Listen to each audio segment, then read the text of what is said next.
students, we will be continuing chapter in framing the constitution of the India. Okay, in the earlier session we have studied about there are some pillars, there are three pillars of constitution. तीन pillars है. तो सबसे पहला pillar है democracy, फिर socialist and the other one is secularism. अपन ने democracy start किया था, उसमें last point अपन ने पढ़ा था democracy is of the people, by the people and for the people. Democracy जो होती है basically लोगों की होती है, लोगों के लिए होती है और लोगों से होती है. Of the people, by the people and for the people. आप उसी डेमोक्रेसी वाले पॉइंट को हम आगे कंटिन्यू कर रहे हैं. तो बोला है कि आपने वर्ड बहुत बार सुना होगा कैबिनेट मिनिस्टर्स. कैबिनेट मिनिस्टर्स कौन होते हैं? तो बेसिकली कैबिनेट मतलब क्या होता है? कैबिनेट मतलब जो भी पार्लियामेंट के मेंबर्स होते हैं वो मिलके कैबिनेट बनाते हैं. जो पार्लियामेंट में मेंबर्स होते हैं मिलके क्या बनाते हैं? कैबिनेट बनाते हैं. और वो उन लोगों को बोला जाता है कैबिनेट मिनिस्टर्स. और ये जो कैबिनेट मिनिस्टर्स है वो पार्लियामेंट को रिस्पॉन्सिबल होते हैं. तो पहला बात ये कि कैबिनेट क्या होता है? कैबिनेट मतलब मेंबर्स ऑफ पार्लियामेंट. पार्लियामेंट में जो भी मेंबर्स हैं उनको हम कैबिनेट बोलते हैं. ठीक है, पार्लियामेंट में जितने भी मेंबर्स हैं मिलके क्या बनाते हैं? कैबिनेट बनाते हैं. और जो कैबिनेट मिनिस्टर्स होते हैं, मतलब कैबिनेट में जो लोग होते हैं, जो ऑफिसर्स होते हैं, जो मिनिस्टर्स होते हैं, वो पार्लियामेंट को रिस्पॉन्सिबल होते हैं. ठीक है, बेसिकली कोई भी सिटीजन जिसमें कॉन्स्टिट्यूशनल एलिजिबिलिटी हो. कॉन्स्टिट्यूशनल एलिजिबिलिटी मतलब क्या होता है? कि वो कॉन्स्टिट्यूशन वाइज एलिजिबल है इलेक्शंस लड़ने के लिए, तो वो इलेक्शन लड़ सकता है. कोई भी इंडिया का सिटीजन जिसमें कॉन्स्टिट्यूशनल एलिजिबिलिटी हो, मतलब कॉन्स्टिट्यूशन की टर्म्स में अगर एलिजिबल हो, तो यस वो इलेक्शन को कॉन्टेस्ट कर सकता है, इलेक्शन लड़ सकता है. मतलब इसके लिए क्या वर्ड यूज करते हैं? इलेक्शन कॉन्टेस्ट कर सकता है. ठीक है, बेसिकली ये जो मिनिस्टर्स की पोजीशन है ना वो हेरिडिटरी नहीं होती.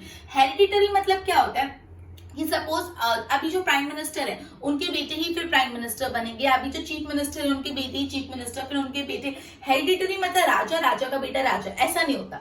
यहाँ पे जो मिनिस्ट्रियल पोजीशंस है, जो मिनिस्टर्स की पोजीशन होती है वो हेरिडिटरी नहीं होती. मतलब अगर कोई मिनिस्टर है तो उसके जाने के बाद उसकी पोस्ट पे उसका ही बेटा आएगा, ऐसा नहीं होता. हेरिडिटरी नहीं होती. ठीक है, और बेसिकली जो भी गवर्नमेंट होती है, हर गवर्नमेंट कितने पीरियड के लिए इलेक्ट होती है? For the tenure of 5 years. 5 साल के लिए एक गवर्नमेंट काम करती है. से फॉर एग्जांपल अभी बीजेपी है इन गवर्नमेंट बीजेपी की है, तो बीजेपी कितने टाइम तक रहेगी? 5 years. एंड आफ्टर 5 years वापस इलेक्शंस होंगे एंड तब डिसाइड होगा कि कौन सी गवर्नमेंट सरकार आएगी. क्लियर? तो हर एक गवर्नमेंट का जो सेशन होता है वो 5 years का होता है. ठीक है, वो री इलेक्ट हो सकती है. मतलब एक बार सपोज अभी बीजेपी इलेक्ट हुए, 5 साल बाद वापस बीजेपी इलेक्ट हुए, दैट इज क्वाइट पॉसिबल, वो हो सकता है. ठीक है, ओके.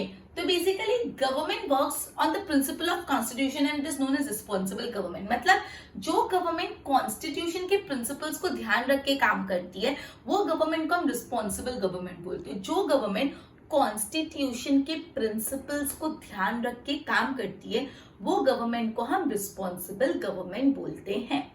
क्लियर?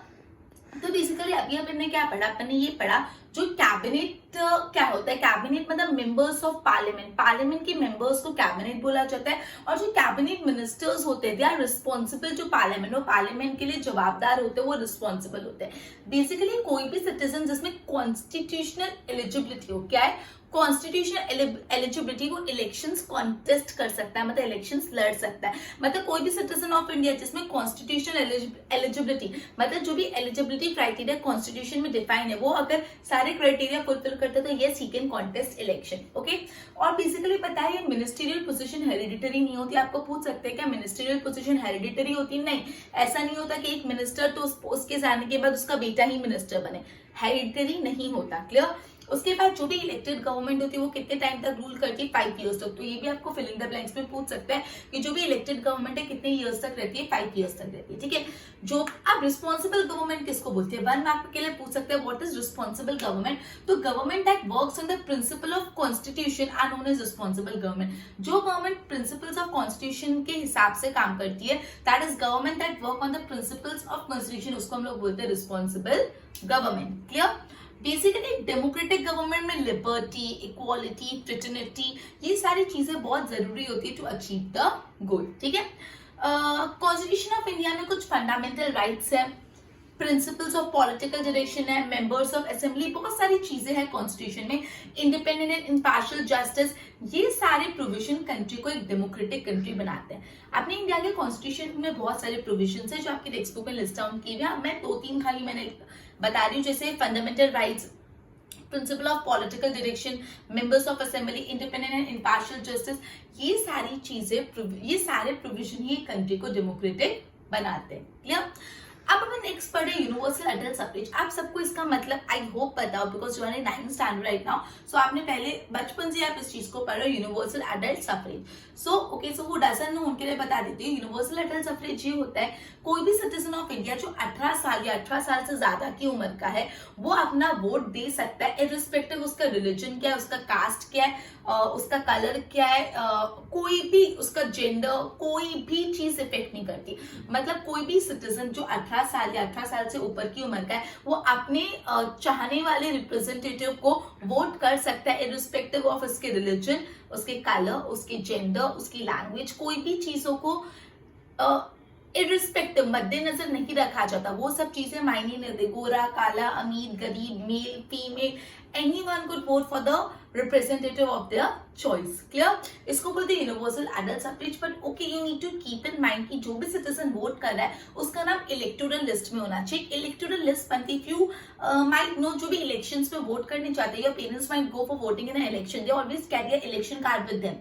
वो एक वोटर आईडी कार्ड अपने साथ कैरी करते हैं। जिसके पास वोटर आईडी कार्ड होता है वही इलेक्शंस में वोट कर सकते हैं। ये वोटर आईडी कार्ड क्या है? तो वोटर आईडी कार्ड मतलब एक इलेक्टोरल लिस्ट बनती है कि कौन कौन से लोग इलेक्शंस में वोट करेंगे, और वो लिस्ट में जिसका नाम होता है उसके पास वोटर आईडी कार्ड होता है, और जिसके पास वोटर आईडी कार्ड होता है वो वोट कर सकता है। तो ये वोटर आईडी कार्ड मिलना बहुत टफ नहीं है। 18 साल की उम्र के बाद you can apply for a voter ID card and your name would be registered in an electoral list. Okay, तो ये तो आपसे अगर सपोज आपको कंफ्यूज करने के लिए पूछे कि if a person name is not in electoral list still can he vote, तो आप लिख दोगे यस, क्योंकि आपको तो लगेगा कि 18 साल से ऊपर है तो वोट कर ही सकता है। No, he can't vote, electoral list में नाम होना जरूरी है। ठीक है, तो by this point we are finishing the point of democracy. I am explaining you again democracy के बारे में। इन अर्लियर लेक्चर अपन ने एंड किया था, democracy is of the people, by the people and for the people. And again I would be continuing the same context. Cabinet क्या होता है, मैंने आपको बताया, कैबिनेट होता है मेंबर्स ऑफ पार्लियामेंट। जो भी कैबिनेट मिनिस्टर्स होते हैं वो किसको रिस्पॉन्सिबल होते हैं? पार्लियामेंट। यस, और कोई भी सिटीजन जिसमें कॉन्स्टिट्यूशनल एलिजिबिलिटी है, yes, he can contest the election. And again one more thing, ये जो मैनेजरियल मिनिस्ट्रियल पोजीशन है, दे आर नॉट हेरिडिटरी, वो हेरिडिटरी नहीं होती। एनी गवर्नमेंट इज इलेक्टेड और it works for the tenure of 5 years, right? Okay, after that we need to study universal. Okay, one more thing, what is responsible government? Yes, responsible government is government that work on the principles of constitution. जो भी government constitution के principles पे काम करती है उसको हम responsible government बोलते हैं। Next point that need to be considered is universal adult suffrage. What is universal adult suffrage? तो बेसिकली मैंने आपको बता चुका है, कोई भी सिटीजन ऑफ इंडिया जो 18 साल या उससे ऊपर की उम्र का है, he can vote for the candidate of his wish. जो कैंडिडेट को चाहता है उसके लिए वोट कर सकता है, irrespective of religion, caste, gender, anything. किसी को भी मना नहीं कर सकते कि आपका रिलीजन ये है तो आप वोट नहीं कर सकते, आपका जेंडर ये है तो आप वोट नहीं कर सकते। No, you can't deny voting to a person who is 18 years and above. And but okay, his or her name should be in the voter list या तो electoral list. Is it clear? Okay. We are studying one of the most important pillar of constitution, that is democracy. Now we are going to the second pillar, that is socialist. And we will be also studying secularism for socialist. Okay, textbook language से जाने से पहले socialist मतलब होता है क्या, वो आपको जानना जरूरी, तो ये आप समझ पाओगे। socialist मतलब inequality नहीं होता, social equality होना, सबको equal मानो, everyone is equal। ये देश पे सबका equal हक है। कोई इंसान ये नहीं बोल सकता ये देश तो मेरा, ये रिसोर्सेज तो मेरे। नो मीन्स नो, ये जो कंट्री है उसके जितने भी रिसोर्सेज है, कंट्री पे सबका इक्वल हक है। Social equality, everyone is equal in the eyes of law and for a democratic constitutional country, right? तो बेसिकली ये बात था 1976 में 42th अमेंडमेंट हुआ था, 42nd अमेंडमेंट हुआ था। अमेंडमेंट मतलब आपको पता होगा, अमेंडमेंट मतलब चेंजेस, अमेंडमेंट मतलब चेंजेस, मतलब 1976 में 42 बार, मतलब 42th नंबर का अमेंडमेंट हुआ था जिसमें वर्ड ऐड किया था socialist. Now this one is a very important point for 1 mark. कौन से ईयर में सोशलिस्ट वर्ड ऐड किया था? Yes, it is 1976। कौन से ईयर में सोशलिस्ट वर्ड ऐड किया था? Yes, it is 1976। और कौन से नंबर का अमेंडमेंट था? 42th amendment. कौन से नंबर का अमेंडमेंट था? 42th अमेंडमेंट में 42nd अमेंडमेंट में वर्ड ऐड किया था सोशलिस्ट। ओके, तो बेसिकली जो भी कॉन्स्टिट्यूशन के प्रोविजंस है वो डायरेक्टली और इनडायरेक्टली सोशल रिवॉल्यूशन की बात करते हैं। जो भी कॉन्स्टिट्यूशन के प्रोविजंस है या जो भी कॉन्स्टिट्यूशन के प्रोविजन है वो डायरेक्टली या तो इनडायरेक्टली किसकी बात करते हैं, social revolution. Now again a confusion arises in your mind, social revolution क्या होता है? सोशल रिवॉल्यूशन मतलब सोशल और इकोनॉमिक इक्वालिटी। सोशल और इकोनॉमिक इक्वालिटी होनी चाहिए जिससे अपना स्टेट एक वेलफेयर स्टेट हो जाए, मतलब there should be a social and economic equality in a state, right? Okay, तो सोशल इकोनॉमिक पॉलिटिकल इक्वालिटी होनी चाहिए। यहाँ पे जितने भी फॉर्म ऑफ एक्सप्लॉइटेशन है उसको अबॉलिश करना है। अबॉलिश मतलब मिटा देना है, एक्सप्लॉइटेशन मतलब अलग अलग बेसिस पे लोगों को तंग करना, as well as equitable distribution of income, resources and wealth. जो भी इनकम है, जो भी कंट्री के रिसोर्सेज है, जो भी कंट्री की वेल्थ है, उसका कैसा डिस्ट्रीब्यूशन होना चाहिए, इक्विटेबल डिस्ट्रीब्यूशन होना चाहिए, मतलब इक्वल ही सबको मिलना चाहिए, सब अपने कंट्री के रिसोर्सेज के भागीदार है। Any one person should not have power over all the set. कोई एक इंसान के हाथ में सारे असेट्स के पावर नहीं होने चाहिए, बट वो इक्वली डिस्ट्रीब्यूट होने चाहिए सब में, मतलब it should be but everyone should get equal opportunity in getting facilities and provisions of society. Society की फैसिलिटीज और सोसाइटी के प्रोविजन का इस्तेमाल करने की अपॉर्चुनिटी सबको मिलनी चाहिए, और अमीर और गरीब का जो डिस्क्रिमिनेशन है उसको हटाना है, उनको क्या करना है, उसको एबॉलिश करना है। क्लियर?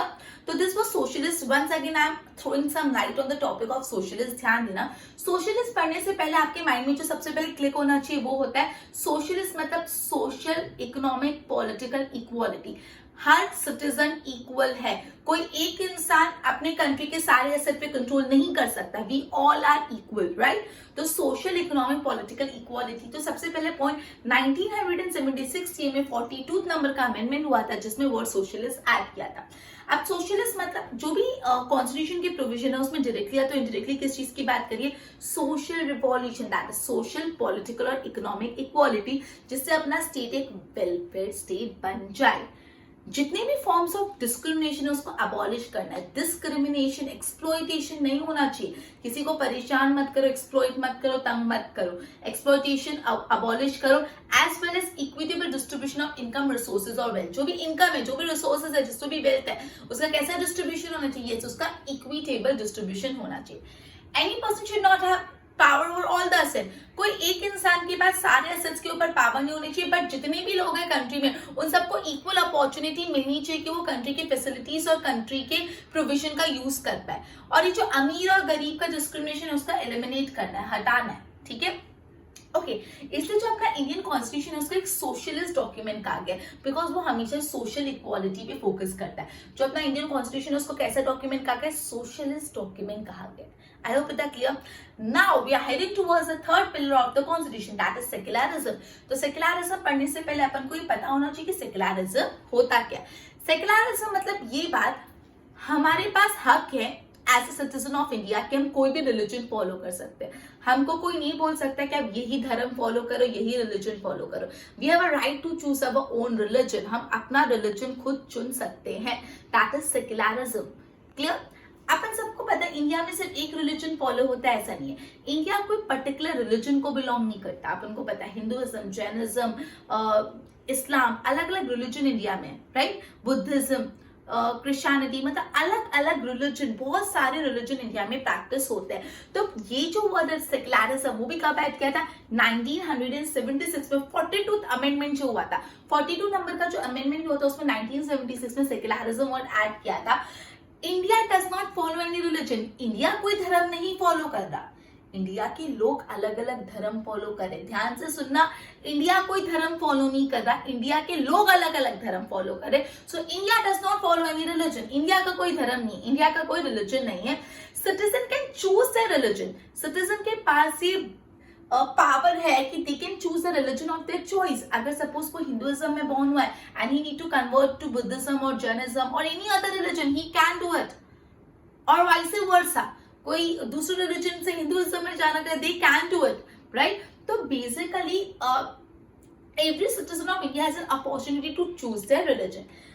अब इक्वल जॉब अपॉर्चुनिटी और पॉलिटिकल अपॉर्चुनिटी भी मिलनी चाहिए विदाउट रिलीजियस डिस्क्रिमिनेशन। आप किसी को जॉब नहीं डिसअलाउ कर सकते क्योंकि एक पर्टिकुलर रिलीजन का है। आप नहीं बोल सकते आप तो ये धर्म को बिलोंग करते इसलिए हम आपको जॉब नहीं देंगे, that is totally against the provisions of our Indian constitution, right आप किसी को जॉब अपॉर्चुनिटी डिसअलाउ नहीं कर सकते, या पॉलिटिकल अपॉर्चुनिटी की आप पॉलिटिक्स में आपको ये मिनिस्टर नहीं बना सकते बिकॉज आप ये रिलीजन के हो, that is really not allowed. ठीक है, तो जो भी जॉब अपॉर्चुनिटी और पॉलिटिकल अपॉर्चुनिटी में कभी डिस्क्रिमिनेशन नहीं होना चाहिए on the basis of the religion. Clear? अपने कॉन्स्टिट्यूशन में सर्वधर्म संभव सर्वधर्म समृद्धि ये कंसेप्ट फॉलो है, सर्वधर्म समृद्धि सर्वधर्म संभव। ठीक है, तो ये था secularism. I am okay again repeating the point of secularism. Secularism mind में आते से क्या आना चाहिए कि हम कोई भी धर्म फॉलो कर सकते हैं, we can follow religion of our choice. Yes, तो 1976 में 42 नंबर का अमेंडमेंट हुआ था जिसमें सेक्युलरिज्म वर्ड ऐड किया था।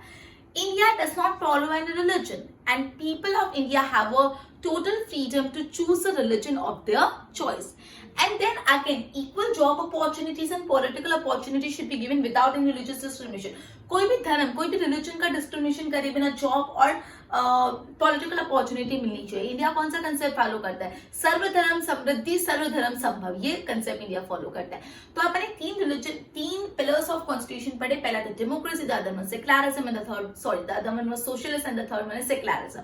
DSS, democracy socialist secularism. Democracy आपको अच्छे से पता है, for the people of the people by the people. Socialist मतलब भेदभाव नहीं होना चाहिए, सब इक्वल है। एंड सेक्युलरिज्म मतलब कोई भी रिलीजन ऊंचा नीचा नहीं है। आई होप इतना क्लियर, बोर्ड पे ध्यान दो। Okay, cabinet means members of parliament. Cabinet ministers are responsible to the parliament. Any citizen who has a constitutional ability can contest election. Now, ministerial positions are not hereditary. I'm repeating this again. Ministerial position, they are not hereditary. Each elected government को 5 year की tenure मिलता है। Government works on the principle of constitution is called responsible government. Okay. Who is a responsible government or what is a responsible government? Government that works on the principles of constitution. Democratic government में liberty, equality, fraternity ये सारी चीजें होती है to achieve the goals of a nation.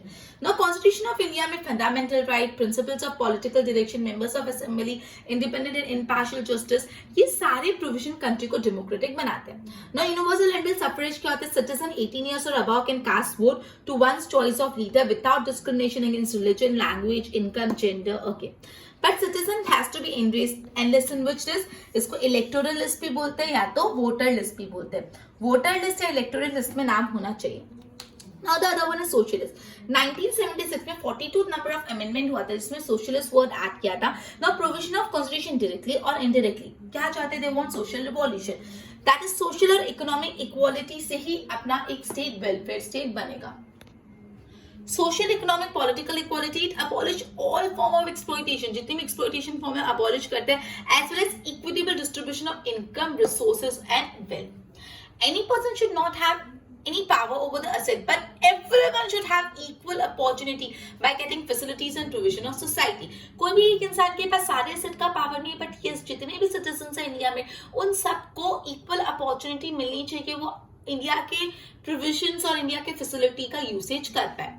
Now we need to eliminate the discrimination between rich and poor. Okay, now constitution को एक socialist document बोला है। Now this one is again important, dash is known as a socialist document. कौन सा socialist document है? तो constitution is a socialist document. ना secularism 1976 में 42th amendment secularism word add किया। India does not follow any religion, India को religion follow नहीं करता, but citizen can choose a religion of their choice. Equal job opportunity और political opportunity मिलनी चाहिए without any religious discrimination. सर्वधर्म समृद्धि सर्वधर्म संभव, ये कंसेप्ट फॉलो करना है। ओके, आई होप इतना क्लियर। बाय इसकी नोट्स बना, then will be continuing further.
Now we'll be switching on a new topic, that is basic features of constitution. अपने constitution के features के बारे में पढ़ेंगे. अपने constitution के 14 features है.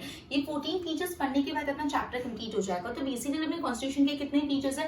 अपने constitution के 1, 4, 14 features है. Okay. तो basically जो Indian constitution है वो 26th of January 1950 में enforce हुआ था और ये largest extensive और detailed written document है. ये एक सबसे largest मतलब बहुत बड़ा extensive मतलब जिसमें बहुत सारी चीजें कवर हो गई, डिटेल मतलब जिसमें हर पॉइंट को डिटेल में डिस्कस किया है, ऐसा एक रिटन डॉक्यूमेंट है. तो बोला है जो इंडिया का कॉन्स्टिट्यूशन 26 of January 1950 में केम इनटू फोर्स हुआ, वो एक डिटेल, एक्सटेंसिव और लार्जेस्ट रिटन डॉक्यूमेंट है. राइट.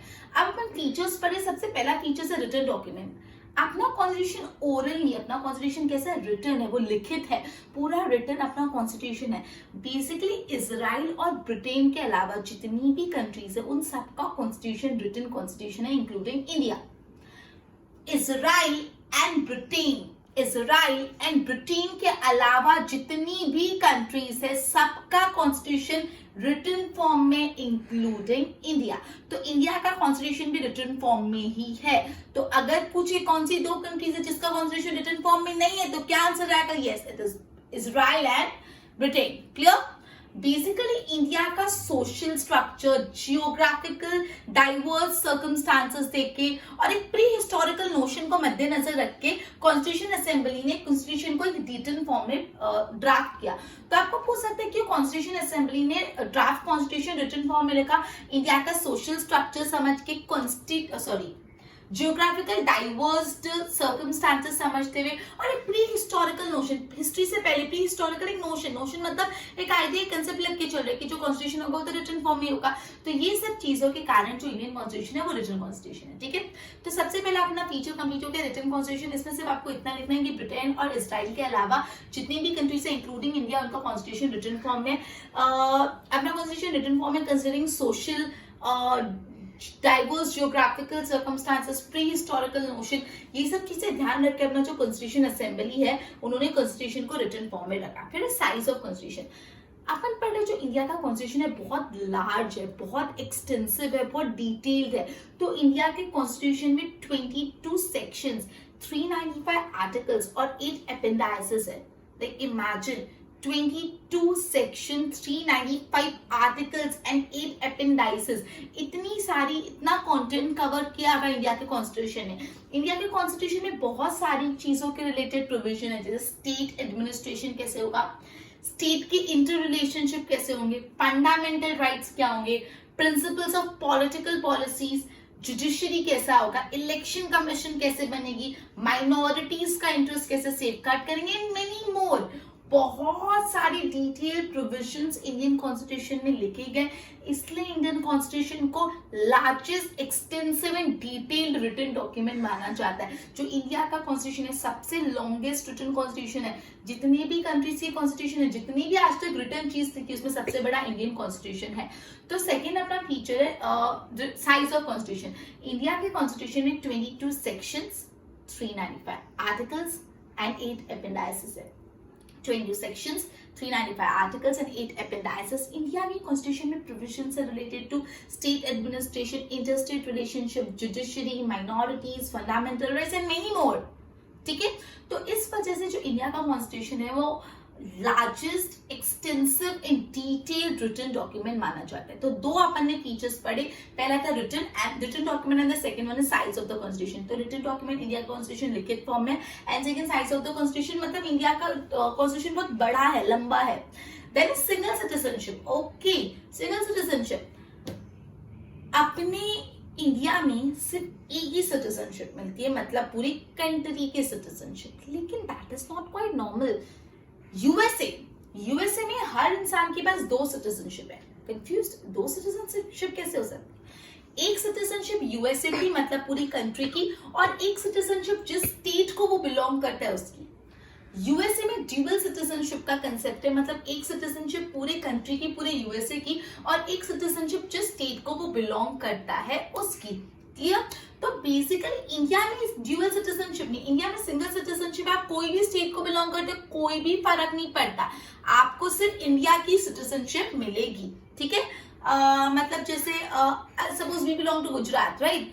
तो ऐसा नहीं कि इंडिया की एक सिटीजनशिप और गुजरात की एक सिटीजनशिप, नहीं, मुझे इंडिया की सिटीजनशिप मिलेगी। मैं गुजरात की हूँ, राजस्थान की हूँ, महाराष्ट्र की हूँ, मध्य प्रदेश की हूँ, कहाँ की भी हूँ, it doesn't matter. Single citizenship, that is पूरे नेशन, पूरे सेंटर की सिटीजनशिप मिलेगी। लेकिन जम्मू कश्मीर में ऐसा नहीं। जम्मू कश्मीर में लोगों के पास दो सिटीजनशिप है, एक तो इंडिया की citizenship and the other one is Jammu Kashmir, और दूसरी जम्मू कश्मीर की सिटीजनशिप, ठीक है? तो जो जम्मू कश्मीर में लोग they have two citizenship, that is Indian citizenship and Jammu Kashmir citizenship, clear? तो सिंगल सिटीजनशिप यही बोलता है कि इंडिया में सिर्फ सिंगल सिटीजनशिप होती है पूरे सेंटर, पूरे कंट्री की। लेकिन यूएसए में कैसे सिटीजनशिप होती है? ड्यूअल, एक तो पूरे सेंटर की मिलती है और एक जो स्टेट को बिलोंग करते हो उसकी। लेकिन इंडिया में कौन सी जगह ड्यूअल सिटीजनशिप है? जम्मू कश्मीर में। Now fourth, center with a strong federation structure. First line feature of Indian Constitution was it's a written document. Other one was, second one was size of the Constitution. Third one single citizenship, and fourth one is the center with a strong federation structure. India is a union of state. India में बहुत सारे state का union है। Union मतलब mixture है, ठीक है? India में बहुत सारे स्टेट्स है, अपन को पता ही नहीं इंडिया में इतने सारे स्टेट्स है, तो इंडिया को यूनियन ऑफ स्टेट बोला जाता है। इंडिया को कभी भी फेडरल नहीं बोला जाता, इंडिया को हमेशा क्या बोला जाता है?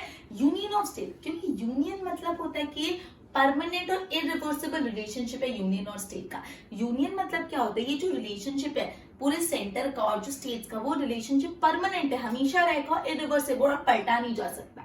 तो बोला है कि India is a union of state. India states का मिक्सचर है, इंडिया स्टेट का यूनियन है।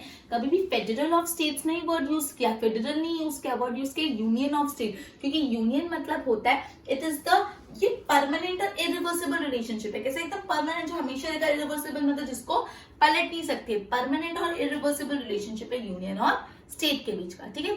ओके, लेकिन स्टिल इसमें कुछ कुछ elements of federal state. India का जो फेडरल है वो दो सेट ऑफ गवर्नमेंट है, एक यूनियन गवर्नमेंट और स्टेट गवर्नमेंट। यूनियन गवर्नमेंट और स्टेट गवर्नमेंट के दोनों के फंक्शन क्लियरली डिमार्केटेड है कि ये यूनियन गवर्नमेंट के फंक्शन और ये स्टेट गवर्नमेंट के फंक्शन। मैं वापस समझा रही, ध्यान इधर चाहिए मुझे। Central with strong federation structure बोलते हैं India is a union of the states. India में अलग अलग स्टेट का अमालगमेशन है, मिक्सचर है, यूनियन है।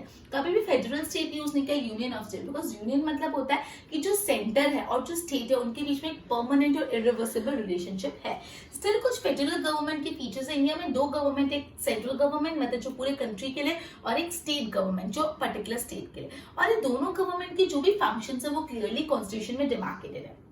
अब बेसिकली यही पॉइंट है कि तीन लिस्ट है, एक है यूनियन लिस्ट, दूसरा स्टेट लिस्ट, तीसरा कंकरेंट लिस्ट। यूनियन लिस्ट में वो सारे मैटर्स, सब्जेक्ट्स इंक्लूडेड है जो सेंट्रल यूनियन गवर्नमेंट को ध्यान रखना है। स्टेट लिस्ट में वो सारे सब्जेक्ट्स इंक्लूडेड है जो स्टेट गवर्नमेंट को ध्यान रखना है। और कॉन्करेंट लिस्ट मतलब क्या? ऐसे सब्जेक्ट जो यूनियन और स्टेट दोनों साथ में मिलकर उसमें डिसीजन लेंगे। वापस इंडिया में तीन स्टेट, ये जो है इसमें तीन लिस्ट है, union list, state list and concurrent list. Union list basically क्या बोलता है, यूनियन लिस्ट क्या बोलता है? ऐसे सब्जेक्ट जिसपे सिर्फ union, that is central government decision लेगी, सेंट्रल गवर्नमेंट। स्टेट लिस्ट मतलब ऐसे सब्जेक्ट्स, ऐसे मैटर जिसमें से स्टेट गवर्नमेंट डिसीजन लेगी। और कॉन्करेंट लिस्ट में ऐसे सब्जेक्ट्स आते हैं जिसमें यूनियन गवर्नमेंट और स्टेट गवर्नमेंट मिलजुल के डिसीजन लेंगे। तो सबसे पहले यूनियन लिस्ट। यूनियन लिस्ट में कितने सब्जेक्ट्स है, कितने मैटर्स है? 97 सब्जेक्ट्स। अब ये आपको ध्यान देना ही चाहिए for 1 mark, I am sorry. Okay, union list में 97 सब्जेक्ट्स है। अब बेसिकली यूनियन लिस्ट में वो वाले मैटर्स आते हैं जो पूरे नेशनल इंपॉर्टेंस के होते हैं, जो पूरे देश के लिए, पूरे नेशन के लिए महत्वपूर्ण होते हैं, इंपॉर्टेंट होते हैं, वो मैटर्स आते हैं। जैसे क्या? Yes, it is defence, foreign affairs. Defence मतलब अपने पूरे नेशन का, foreign affairs, atomic energy, banking, railway, communication post, ये सारे मैटर्स आ जाते हैं सेंट्रल लिस्ट में। सेंट्रल लिस्ट से आप इसको यूनियन लिस्ट बोलते हो। मैं वापस समझा रही हूँ, यूनियन लिस्ट में 97 सब्जेक्ट्स होते हैं जिसपे सिर्फ और सिर्फ सेंट्रल गवर्नमेंट डिसीजन ले सकती है। उसमें ऐसे मैटर्स आते हैं जो पूरे नेशनल इंपॉर्टेंस के होते हैं। और 4-5 एग्जाम्पल है। पहला है defence, railway, banking, communication, atomic energy, foreign affairs. आप इसमें कुछ भी नहीं लिख सकते, you need to memorise this, is a very important answer. Clear? तो 97 सब्जेक्ट में आ जाता है defence, foreign affairs, atomic energy, banking, railway, communication post, right? Okay, second one is state list. State list में कितने सब्जेक्ट्स आ जाते हैं? State में 66 सब्जेक्ट्स है. यूनियन लिस्ट में कितने सब्जेक्ट है? 97 सब्जेक्ट. और स्टेट लिस्ट में 66 सब्जेक्ट्स है. ठीक है, इसमें ऐसे सब्जेक्ट्स आते हैं जो बेसिकली जिसमें स्टेट गवर्नमेंट ऑर्डर पास कर सकती है, जैसे law and order, agriculture, irrigation, health, interstate relationship या इंटरस्टेट ट्रेड. तो बेसिकली स्टेट लिस्ट में 66 सब्जेक्ट्स आते हैं. यूजुअली वैसे सब्जेक्ट है जिसपे स्टेट गवर्नमेंट डिसीजंस ले सकती है, राइट. तो जैसे law and order, agriculture, irrigation, then health, interstate trade. आप बेसिकली अगर स्टेट गवर्नमेंट अपने स्टेट में लॉ एंड ऑर्डर मेंटेन नहीं कर पा रही, वो फेल हो जा रही लॉ ऑर्डर मेंटेन करने के लिए, तो यूनियन गवर्नमेंट उनके कंसेंट से, मतलब स्टेट गवर्नमेंट के कंसेंट से या बिना कंसेंट के वहां पे रिजर्व पुलिस फोर्स भेज सकती है. क्या भेज सकती है? RPL, रिजर्व पुलिस फोर्स भेज सकती है अगर स्टेट गवर्नमेंट अपने स्टेट में लॉ एंड ऑर्डर नहीं मेंटेन कर पा रही है तो. क्लियर? वापस बता रही हूँ, स्टेट लिस्ट में 66 सब्जेक्ट होते हैं. इसमें ऐसे मैटर्स आते हैं जिसमें स्टेट गवर्नमेंट डिसीजन पास करती है. Law and order, irrigation, agriculture, health, interstate trade. अब बोला अगर स्टेट गवर्नमेंट अपने स्टेट में प्रॉपर लॉ एंड ऑर्डर नहीं मेंटेन कर पा रही तो यूनियन गवर्नमेंट स्टेट गवर्नमेंट की परमिशन से या स्टेट गवर्नमेंट की परमिशन के बिना रिजर्व पुलिस फोर्स वहां पे भेज सकती है. Now concurrent list. Concurrent list में वो मैटर्स आते हैं जिसमें union government, that is central government, और स्टेट गवर्नमेंट मिलकर डिसीजन ले पाते हैं. बेसिकली इसमें 47 सब्जेक्ट्स हैं जिसमें क्रिमिनल और सिविल केसेस आ जाते हैं. देन मैरिज और डिवोर्स रिलेटेड मैटर्स आ जाते हैं, एजुकेशन मैटर्स आ जाते हैं. ये सारे जो मैटर्स आता है वो कंकरेंट लिस्ट में आ रहा है. वापस कंकरेंट लिस्ट में वैसे मैटर्स आते हैं जिसमें यूनियन गवर्नमेंट, स्टेट गवर्नमेंट साथ में मिलकर डिसीजन लेंगे. इसमें 47 सब्जेक्ट्स होते हैं जिसमें क्रिमिनल और सिविल मैटर्स आ जाते हैं, मैरिज और डिवोर्स रिलेटेड मैटर्स आ जाते हैं, एजुकेशन आ जाते हैं, ये सारी चीजें. ओके, तो बेसिकली 3 लिस्ट है, स्टेट लिस्ट, सेंट्रल लिस्ट और union list, state list and concurrent list. Union list में 97 सब्जेक्ट्स है, स्टेट लिस्ट में 66 और कंकरेंट में 47. तो बेसिकली अपन ने स्टार्ट किया what are the features of the constitution. मैंने बोला 26 जनवरी 1950 को जो कॉन्स्टिट्यूशन एनफोर्स है वो लार्जेस्ट, एक्सटेंसिव और डिटेल रिटन कम्युनिकेशन है. सबसे पहला पॉइंट अपन ने पढ़ा कि वो एक रिटन डॉक्यूमेंट है, मतलब इजराइल और ब्रिटेन के अलावा जितने भी कंट्रीज है सबका डॉक्यूमेंट रिटन फॉर्म में और इंडिया के डॉक्यूमेंट भी रिटन फॉर्म में. ठीक है. उसके बाद size of constitution. India constitution में 22 सेक्शन, 395 आर्टिकल्स एंड 8 एपेंडाइसेस है. इसमें अलग अलग प्रोविजंस इंक्लूडेड है, इसलिए इंडिया का जो कॉन्स्टिट्यूशन है सबसे लॉन्गेस्ट, सबसे लार्जेस्ट, एक्सटेंसिव और डिटेल रिटन डॉक्यूमेंट है. देन सिंगल सिटीजनशिप में अपन ने ये पढ़ा कि इंडिया में सिर्फ एक सिटीजनशिप मिलती है, वो भी पूरे इंडिया की, दैट इज सेंटर की. आप किस स्टेट को बिलोंग करते हो उसकी सिटीजनशिप नहीं मिलती, लेकिन यूएसए में ड्यूअल सिटीजनशिप मिलती है, पूरे एक तो सेंटर की और स्टेट की. लेकिन इंडिया में जम्मू कश्मीर में ड्यूअल सिटीजनशिप का कंसेप्ट है. Centre with a strong federal structure. India में union of state word use किया, फेडरल नहीं. यूनियन मतलब एक परमानेंट और इरिवर्सिबल रिलेशनशिप हो जाता है. स्टिल यहाँ पे स्टेट गवर्नमेंट और यूनियन गवर्नमेंट फंक्शन करते हैं, दोनों के एरियाज क्लियरली डिमार्केटेड है. जिसमें 3 लिस्ट है, state list, union list, state list और कंकरेंट लिस्ट. यूनियन लिस्ट में 97 सब्जेक्ट्स है. इसमें यूजुअली जो मैटर नेशनल इंपॉर्टेंस के होते हैं, defence, railway, post, communication, banking, foreign affairs, ये सब. स्टेट लिस्ट में 66 सब्जेक्ट्स है. इसमें यूजुअली आ जाता है irrigation, agriculture, health, interstate trade. अब बेसिकली अगर एक स्टेट गवर्नमेंट अपने स्टेट में लॉ एंड ऑर्डर मेंटेन नहीं कर पा रही तो सेंट्रल गवर्नमेंट जो होती है वो स्टेट की परमिशन से या बिना परमिशन से अगर रिजर्व पुलिस फोर्स भेज सकती है. कंकरेंट लिस्ट में 47 सब्जेक्ट्स आ जाते हैं. इसमें मैरिज और डिवोर्स रिलेटेड, एजुकेशन रिलेटेड, ये सारे मैटर्स आ जाते हैं. तो अभी तक अपन ने 4 फीचर्स पढ़े. सबसे पहला features written document, second is size of constitution, third is single citizenship, and the fourth is central with a strong federal structure. Clear? Good पे ध्यान दो. Okay, basic feature of constitution. तो कॉन्स्टिट्यूशन फोर्स में 26 of जनवरी 1940 में ये largest, extensive and detail written document है. इसके फीचर में सबसे पहले रिटन डॉक्यूमेंट. तो except Britain and Israel, India along with other has a constitution in a written form. अब considering social, geographical diverse circumstances, pre historical notion, constitution assembly ने constitution को written form में रखा है. तो पूछ सकते हैं क्यों कॉन्स्टिट्यूशन असेंबली ने कॉन्स्टिट्यूशन को रिटन फॉर्म में रखा है. तो सोशल, जियोग्राफिकली डाइवर्स सिचुएशन और प्री हिस्टोरिकल नोशन को मद्देनजर रखते हुए. Now size of constitution. India constitution में 22 सेक्शंस है, 395 आर्टिकल्स और 8 एपेंडाइसेस है. प्रोविजंस है अलग अलग के. कौन कौन से प्रोविजंस है? थोड़े एग्जांपल है. स्टेट एडमिनिस्ट्रेशन और उसके state inter relationship, fundamental right, principles of political policy, judiciary, election commission, minority. Therefore, Constitution of India is largest, extensive and detailed written document. Now single citizenship, America में dual citizenship है, one is of US and the other one is state citizenship. India में सिर्फ single citizenship का concept करता है, irrespective of state. आप कौन से स्टेट से बिलोंग करते हो मैटर नहीं करता. सिटीजन ऑफ जम्मू कश्मीर को लेकिन ड्यूअल सिटीजनशिप मिलती है, एक इंडिया की और एक जम्मू कश्मीर की. Now centre with a strong federal structure. India is a union of state. कभी भी फेडरल वर्ड यूज नहीं किया, बिकॉज हमेशा यूनियन ऑफ स्टेट यूज किया, बिकॉज यूनियन मतलब क्या होता है, it is a permanent and irreversible relationship between union and state. Yet it has some elements of federal states. इसमें कुछ फेडरल स्टेट के एलिमेंट है. Sorry, Indian federal two part है, union government state government. Constitution ने clearly mark करे दोनों के function. 3 list है, union list, state list, central concurrent list. Union list में 97 सब्जेक्ट्स है जो national importance, defence, foreign affair, atomic energy, banking, railway, इन सब के. स्टेट लिस्ट में 66 सब्जेक्ट्स है जो इंपॉर्टेंट सब्जेक्ट्स है, like law and order, agriculture, education, health, interstate trade. अगर फेलियर हो गया तो रिजर्व पुलिस फोर्स भेज सकते हैं. कॉन्करेंट लिस्ट में 47 सब्जेक्ट है जिसमें स्टेट और सेंटर के कॉमन सब्जेक्ट्स आ जाते हैं, जो आ जाते हैं civil and criminal, policies, marriage and divorce, education and etcetera. Okay, I hope इतना क्लियर हुआ. एक बार इसकी नोट्स पर फिर आगे करते हैं.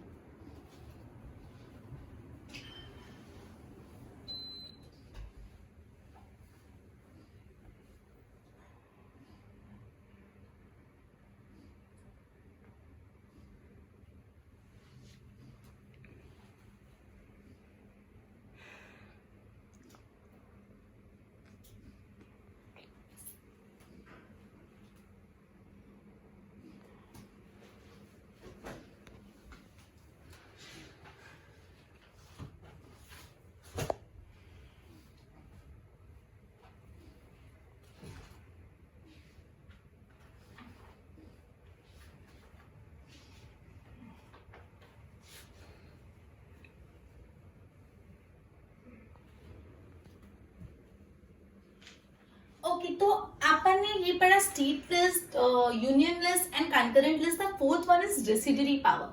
रेसिडरी पावर्स वो पावर्स होते हैं जो ना स्टेट को दिए जाते हैं ना सेंट्रल को दिए जाते हैं, वो पावर्स को बोला जाता है रेसिडरी पावर्स. तो subject which are not allocated to state list and also not allocated to the central list, वो बेसिकली रेसिडरी पावर्स में इंक्लूड होते हैं. मैं वापस समझा रही, रेसिडरी पावर्स वो होता है जो सब्जेक्ट ना स्टेट लिस्ट में इंक्लूड होते हैं और नो जो सब्जेक्ट ना सेंट्रल लिस्ट में इंक्लूड होते हैं, ना जो ना स्टेट और सेंट्रल दोनों लिस्ट में नहीं इंक्लूडेड होते, वैसे पावर्स को बोला जाता है रेसिडरी पावर्स. ठीक है, ओके.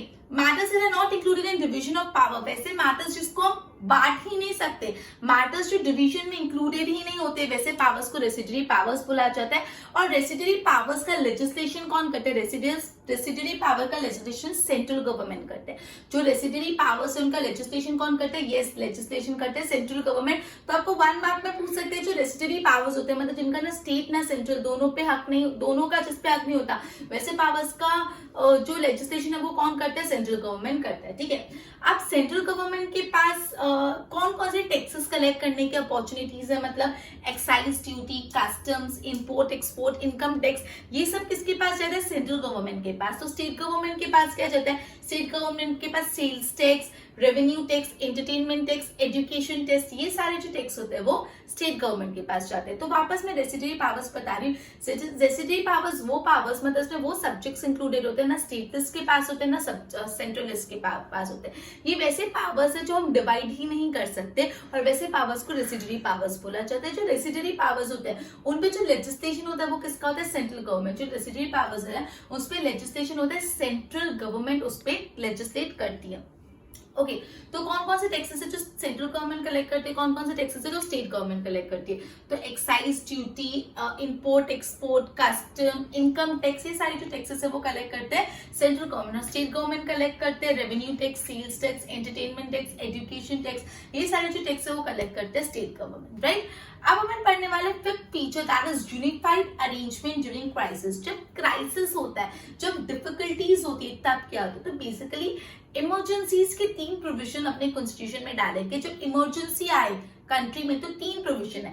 पहला है नेशनल इमरजेंसी, जब वॉर हो जाता है या एक्सटर्नल अटैक होता है या कोई आर्म फोर्स का रिबेलियन होता है, उस टाइम पे एक नेशनल इमरजेंसी डिक्लेयर करी जाती है, पूरे नेशन में इमरजेंसी डिक्लेयर कर जाती है जब वॉर होता है या कोई एक्सटर्नल अटैक होता है तब. फिर आता है जब कोई पर्टिकुलर स्टेट का लॉ एंड ऑर्डर बिगड़ जाता है.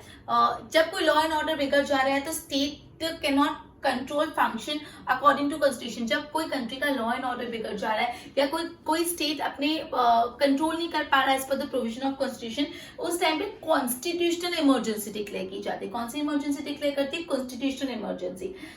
उसके बाद जब प्राइसेस बढ़ जाते हैं, मॉनेटरी वैल्यू, जब प्राइसेस बहुत बढ़ जाता है, जो मनी वैल्यू होती है वो इरोड हो जाती है, उस टाइम पे फाइनेंशियल इमरजेंसीज डिक्लेयर की जा रही है। तो बेसिकली अपने कॉन्स्टिट्यूशन में 3 इमरजेंसी के बारे में बताया, national emergency, constitutional emergency, financial emergency.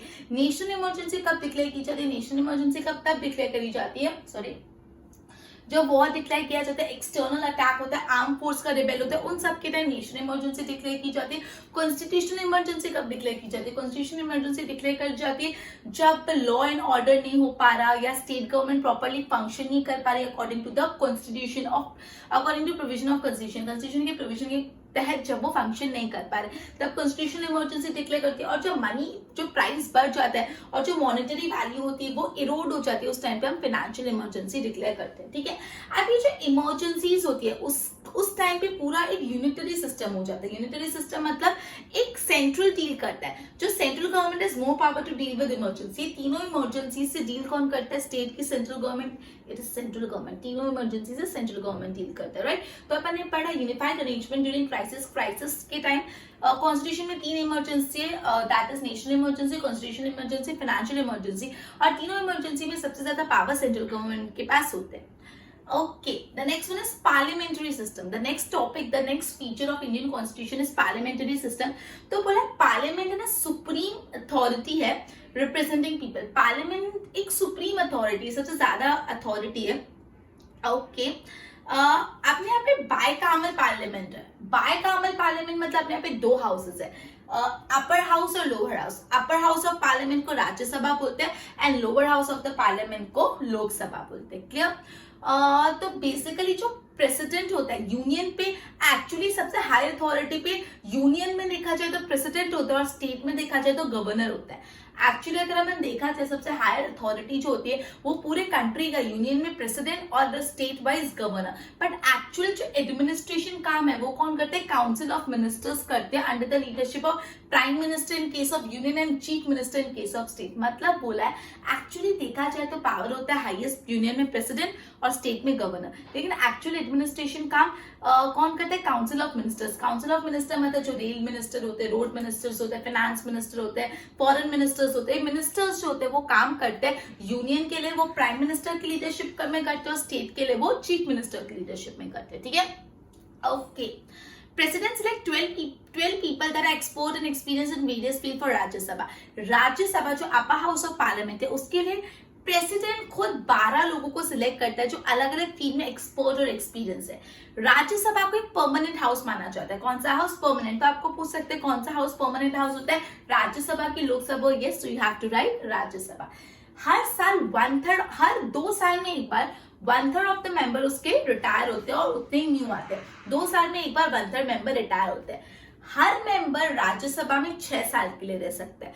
हर मेंबर का जो टेन्योर होता है राज्यसभा में वो कितने इयर्स का होता है? 6 इयर्स का होता है। Power of Rajya Sabha less compare to Lok Sabha. Rajya Sabha की जो पावर्स होते हैं वो लोकसभा के कंपैरिजन में कम होते हैं। राज्यसभा कभी भी डिसॉल्व नहीं होता, कंप्लीटली कभी भी वो डिसॉल्व नहीं होता। क्लियर? तो बेसिकली जो अपन ने पढ़ा वापस क्लैरिफाई कर लो, keep your heads open. Residuary powers जो सब्जेक्ट ना स्टेट गवर्नमेंट के पास होते हैं ना सेंट्रल गवर्नमेंट के पास होते हैं, वैसे सब्जेक्ट रेसिडरी पावर्स में होते हैं। ये पावर्स डिवाइड नहीं की जा सकती। क्लियर? लेकिन जो रेसिडरी पावर्स है उसमें लेजिस्लेशन किसका होता है? यूनियन गवर्नमेंट का होता है। बेसिकली उसके बाद बोला है सेंट्रल गवर्नमेंट कौन कौन से टैक्स कलेक्ट कर सकती है? Excise, custom, import, export, income tax, ये सब। स्टेट गवर्नमेंट कौन कौन से टैक्स कलेक्ट करती है? Sales tax, revenue tax, entertainment tax, education tax, ये सारे टैक्स। ठीक है, फिर अपन ने पढ़ा यूनिफाइड अरेंजमेंट ड्यूरिंग क्राइसिस। तो 3 emergency, national emergency, constitutional emergency, financial emergency. National emergency में कब आती है? जब वॉर डिक्लेयर हो जाता है, एक्सटर्नल अटैक होता है। कॉन्स्टिट्यूशनल इमरजेंसी कब आती है? जब लॉ एंड ऑर्डर नहीं मेंटेन हो पा रहा या तो कॉन्स्टिट्यूशनल प्रोविजन के हिसाब से स्टेट फंक्शन नहीं कर पा रहा। और फाइनेंशियल इमरजेंसी कब होती है? जब मनी प्राइस बहुत इंक्रीज होता है और मॉनेटरी वैल्यू पूरी इरोड हो जाती है। जितनी भी इमरजेंसी उन सब पे डील करने का पावर सेंट्रल गवर्नमेंट के पास होता है, ठीक है। पार्लियामेंट सिस्टम में आपने ये पढ़ा, पार्लियामेंट सुप्रीम अथॉरिटी, अपने बायकामल सिस्टम ऑफ पार्लियामेंट होता है, दैट इज 2 हाउसेज है, लोकसभा राज्यसभा, अपर हाउस को लोकसभा बोलते हैं, लोअर हाउस को राज्यसभा बोलते हैं, ठीक है। तो बेसिकली ऑन पेपर अगर हम देखे जाए तो सबसे ज्यादा पावर पूरे यूनियन में प्रेसिडेंट के पास होती है और स्टेट में गवर्नर के पास होती है, बट एक्चुअल एडमिनिस्ट्रेशन कौन करते हैं? Council of minister under the leadership of prime minister in case of union and chief minister in case of state, ठीक है।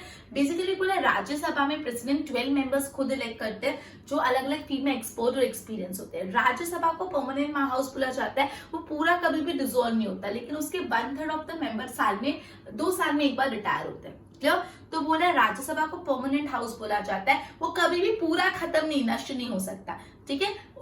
हर 2 साल में एक बार 1/3 ऑफ द मेंबर्स रिटायर होते हैं, ठीक है। राज्यसभा में हर मेंबर का टेन्योर 6 इयर्स का होता है। राज्यसभा के पास कम पावर्स होते हैं कंपेयर टू लोकसभा। सो ये अपन ने फीचर्स पढ़े, अभी तक 6 फीचर्स पढ़े अपन ने ऑफ कॉन्स्टिट्यूशन। टोटल 14 फीचर्स है, बाकी के 8 we will be discussing in next lecture. एक बार बोर्ड पे ध्यान दो। Residuary power, the subject which are not allocated to state and central government are included in residuary power. Matters not included in the division of power, जो matters division of power में include नहीं होते उसको बोलते हैं residuary power. Central government legislate करते हैं residuary subject को, सेंट्रल गवर्नमेंट एक्साइज और custom, export and import, income tax, ये सारे टैक्सेस कलेक्ट होते हैं, और state government sales tax, revenue tax, entertainment tax, education tax, ये सब। No unified arrangement for during crisis, तो 3 प्रोविजंस है फॉर इमरजेंसी। नेशनल इमरजेंसी जब वॉर, एक्सटर्नल अटैक हो, law and order breakdown, state के नॉट फंक्शन प्रॉपर्ली, उस time पे constitution emergency. Increase in price, जो मॉनेटरी वैल्यू वेरिएट होते थे, financial emergency. Central government has more power to deal with such emergencies की deal करने के लिए सेंट्रल गवर्नमेंट के पास ज्यादा पावर होता है। The parliamentary system, parliament supreme authority for representing people. Parliament अपनी बायकामल है, दैट इज 2 हाउसेस है, अपर हाउस है, लोअर हाउस। अपर हाउस को राज्यसभा बोलते हैं, लोअर हाउस को लोकसभा बोलते हैं। प्रेसिडेंट यूनियन में मेन है, गवर्नर स्टेट में मेन है, लेकिन actual administration council of ministers का होता है, headed by prime minister eight union and chief minister at centre. President select 12 people expert and experience in various field for Rajya Sabha. Rajya Sabha के लिए 12 लोग सिलेक्ट करता है। राज्यसभा परमानेंट हाउस है, 1/3 ऑफ द मेंबर रिटायर होते हैं 2 साल में एक बार। ईच मेंबर राज्यसभा में 6 ईयर के टेन्योर के लिए होता है, और power of Rajya Sabha is less compare to power of Lok Sabha. Rajya Sabha can not be completely dissolve, और राज्यसभा कभी भी कंप्लीटली डिसॉल्व नहीं हो पाती, क्लियर। तो बेसिकली अपनी 3 pillars of constitution, democracy, socialism, secularism पढ़ा। फिर अपन ने फीचर्स ऑफ कॉन्स्टिट्यूशन में 5 फीचर्स पढ़े। सबसे पहला रिटन डॉक्यूमेंट था, तीसरा था size of the constitution, federation वाला पॉइंट था, 4th one was unified arrangement during crisis, और ये सारे अपन ने लाइक कुल मिला के अपन ने 5-6 फीचर्स पढ़े, क्लियर। ओके, तो we would be ending our lecture by this. आप एक बार इसके नोट्स बना लो। Good bye.